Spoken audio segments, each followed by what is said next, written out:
Aujourd'hui, j'aimerais te proposer une petite vidéo qui serait plus de l'ordre de la planification que de l'ordre de la cueillette comme telle. Tu vois que je suis en ce moment entourée de mes amis, les fougères, plus spécifiquement les fougères à l'autruche, alias Matteusie. C'est celles qui, au printemps, nous offrent ces délices, ce qu'on appelle les fameuses têtes de violon. Et si ça s'avère que toi, t'aimes ça, les têtes de violon, puis que t'as pas encore trouvé ta talle, j'aimerais te donner aujourd'hui quelques trucs pour te permettre de faire du repérage. À ce temps-ci de l'année, donc on est au mois de septembre en ce moment, c'est sûr qu'il n'y a aucune tête de violon à cueillir en ce moment. On est beaucoup trop tard dans la saison, tu l'auras deviné. Mais c'est possible de reconnaître les sites comme celui dans lequel je me trouve en ce moment, où tu vas pouvoir en cueillir le printemps prochain. Alors, je vais te donner quelques trucs d'identification pour distinguer la fougère à l'autruche des autres fougères qui, elles, ne sont pas comestibles. Premièrement, la fougère à l'autruche, tu vas la trouver sur le bord des cours d'eau ou sur le bord des lacs ou dans les endroits marécageux. Elle a besoin d'eau, la fougère à l'autruche. Idéalement, tu vas regarder sur le bord des ruisseaux ou des rivières dans les berges qui sont sur les berges qui sont inondées au printemps et qu'après ça, l'eau redescend en été. C'est pas une plante qui aime avoir les pieds dans l'eau toute l'année. Tu sais, c'est pas une quenouille, là, la fougère à l'autruche. Mais elle aime être dans l'eau très tôt au printemps, là, à la fonte des neiges. L'autre chose qui est caractéristique, c'est qu'elle pousse en gang. C'est très rare que tu vas trouver un plant de fougère à l'autruche, auquel cas, si tu trouves ça, c'est pas très utile parce que tu iras pas cueillir ces crosses-là à ce plant-là toute seule, tu vas le laisser tranquille. Tu veux trouver un endroit où il y en a beaucoup et l'endroit où je me trouve en ce moment, il y en a quand même pas mal.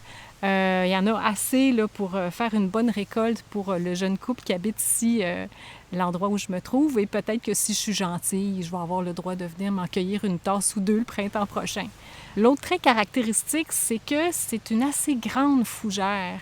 Il y a certaines populations dont les spécimens peuvent même atteindre jusqu'à 2 mètres de haut. Tu vois, moi, je mesure 5 et 4. Et les plus hautes fougères m'arrivent à peu près au visage. Là. Donc, c'est des grands jacks de fougères. C'est d'ailleurs pour ça qu'on l'appelle fougère à l'autruche. Son look de plumes, de grosses plumes, de gros oiseaux. Un des traits distinctifs de la fougère à l'autruche qui est unique, qui est différent de toutes les autres fougères que tu vas trouver, c'est au niveau de sa tige. Tu vois, dans sa tige ici, il y a vraiment un creux. Il y a un sillon. Elle est faite un petit peu, je te dirais, à la manière d'un céleri. Tu sais, le céleri, quand tu fais une coupe transversale, ça fait comme un U.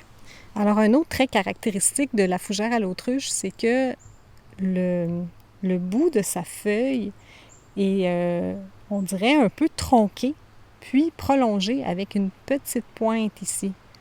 Mais c'est vraiment une toute petite pointe, puis tout le reste, c'est quasiment comme si ça coupait presque au couteau, là. Alors, tu vois, au début de la tige, qu'on appelle le stipe, au niveau des fougères, il n'y a pas de folioles au début. Et là, après ça, bon, tu as des folioles qui apparaissent qui sont pratiquement opposées, donc c'est-à-dire vis-à-vis l'une de l'autre au niveau de la tige.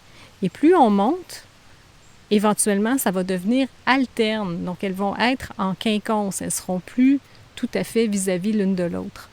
Ça, c'est une autre de ses caractéristiques. Alors, tu vois, comme c'est des très grandes fougères, puis qu'elles poussent toutes ensemble, là, en gros bosquet, on les voit de loin, là.